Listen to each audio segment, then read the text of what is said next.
what are the do's? The do's are you must paraphrase. You must paraphrase appropriately. We'll be talking about that in just a second. You must quote or cite or cite and reference. And what should you not do? You should not plagiarize.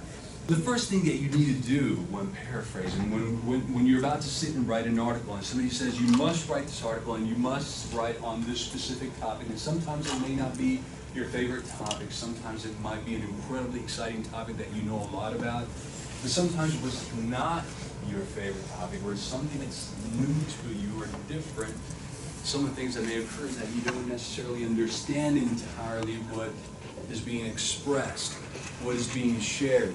And so your reading must be of understanding. Before you write, you want to read and you want to be acquainted with the terminology, with the terms. You want to be acquainted with the concepts, with the definitions. You want to make sure that you know what it is that you are reading, because as soon as you know what it is that you are reading, you can express it a lot better.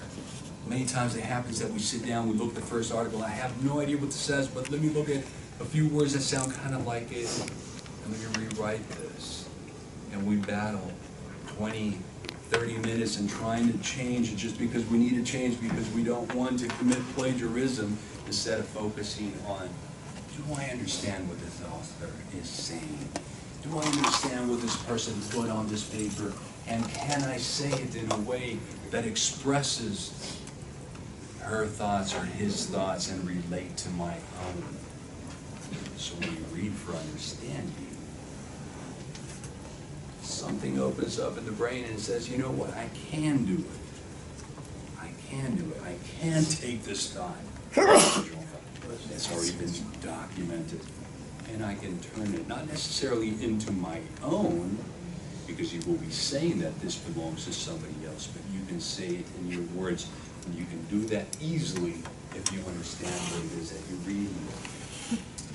Simple technique, and let's go to some of the basics now. I say read for understanding because I think that's the most important one, because that'll make you a better writer naturally. But if we go to the simple, bare techniques, now we're just looking at simply changing words. You want to be cautious about how you do that. Right-click on the mouse if you use Windows or a PC. Right-click on the mouse can give you a list of synonyms that you can pick from, right? That becomes fairly easy, but it doesn't entirely prevent plagiarism in a text. It doesn't necessarily change or make it fail or prove that your paper, your document has not been plagiarized. So change the word order, synonyms. I was talking about synonyms just now when I should have been talking about changing the word order. We're going to get to see an example in just a second. These are bare, core, common, basic techniques that you can use.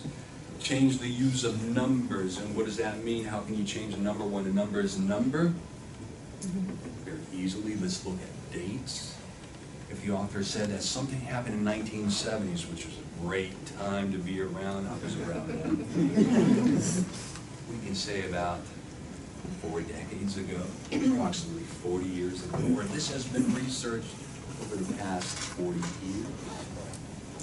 Well, we've been looking at this issue for more than, or almost half a century, as sad and tragic as it sounds. Almost half a century. So the author said this happened in the 1970s, but you suggested that happened almost half a century ago, or 4 decades ago. And you expressed the same idea. You kind of made it yours without detracting from your reading. So change the sentence structure. We need to get to see this in just a little bit. The recommendation is to use a combination of several of these techniques. More so than that, make sure that you read for understanding, own the topic, make it yours, giving references, citing the original. This is one thing that you do not want to do, and we're going to get to see this in just a second. If we're talking about independence, and independence is the topic of the day, if we're talking about the NBA Finals, if we're talking about Texas Tech football, maybe we don't want to. But if we are, those are key concepts that we do not want to necessarily change.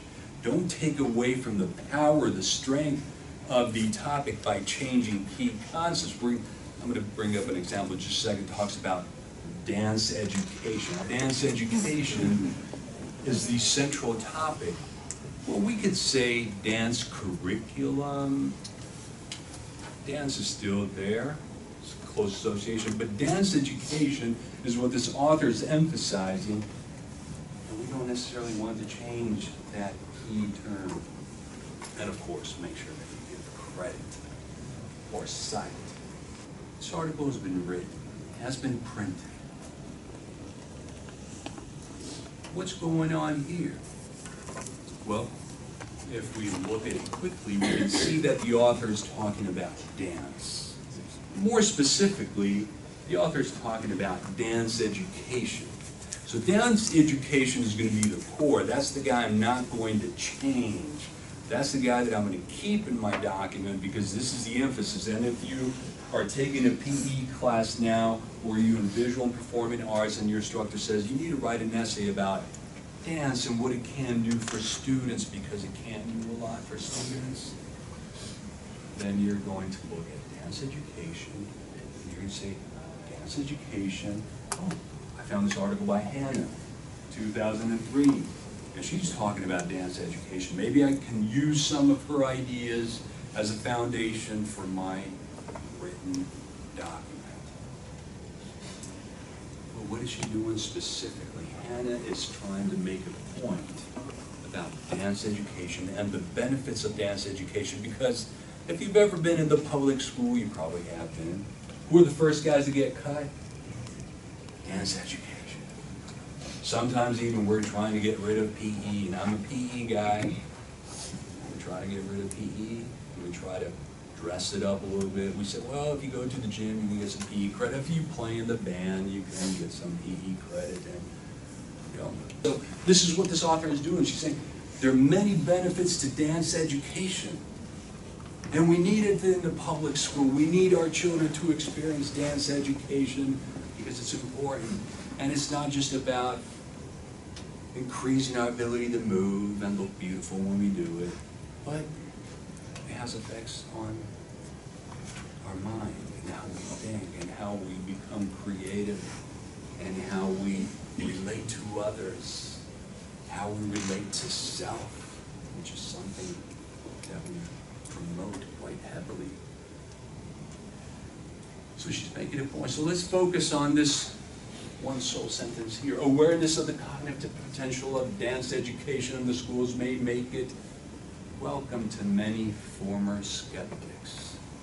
So if we're looking at the key component there, which one is it, or which is the term that we're not going to change or that we would recommend not to change? If you were brave enough, you can change it. Again, I said you might use dance curriculum, but dance education, that's the guy that's staying for sure. So if we were to write a document, we want to make sure that that guy's in. Take a look at this one here. This is a little bit trickier. According to Hannah, 2008, understanding the cognitive potential of dance education in educational settings may make former skeptics more accepting of it. Okay, we're a little bit closer. Some people make some noises, right? Some people are a little bit uncomfortable. Why? Okay, it's starting to look good because I have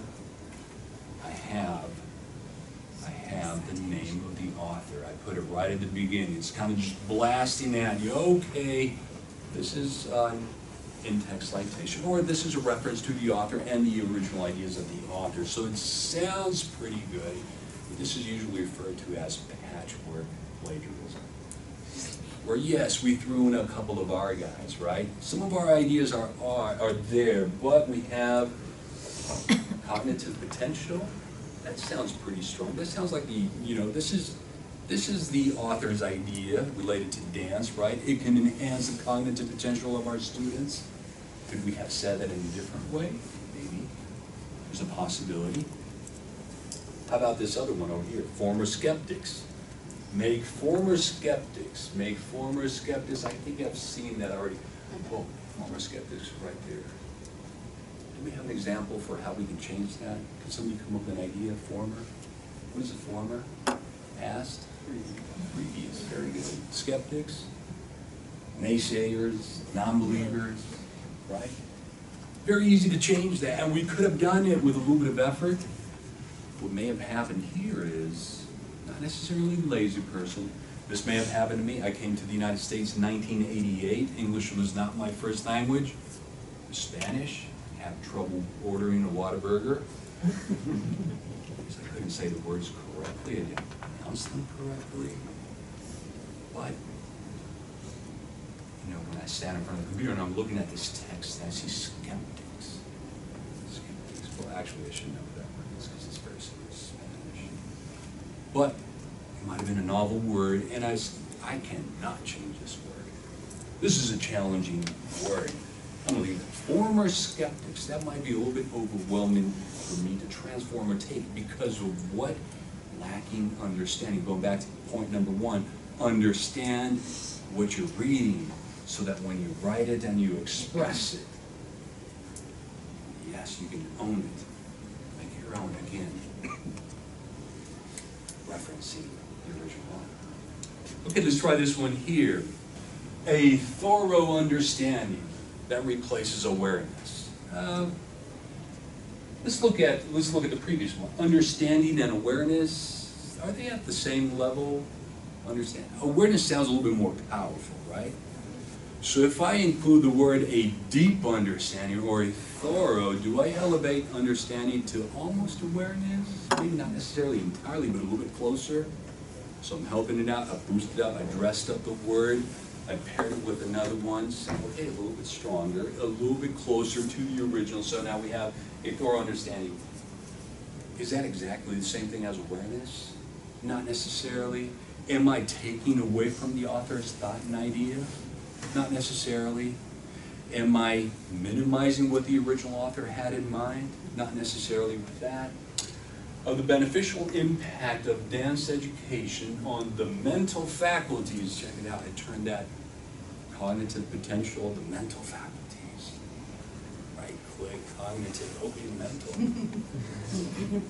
Yeah, mental functions. Cognitive abilities, I could have changed potential. And replaced it with abilities, that would have been a possibility as well. So I changed that.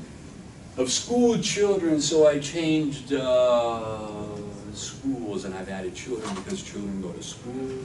Am I adding? Not necessarily. Are they children all the way through graduation? For the most part, may not be. For the most part, they are children.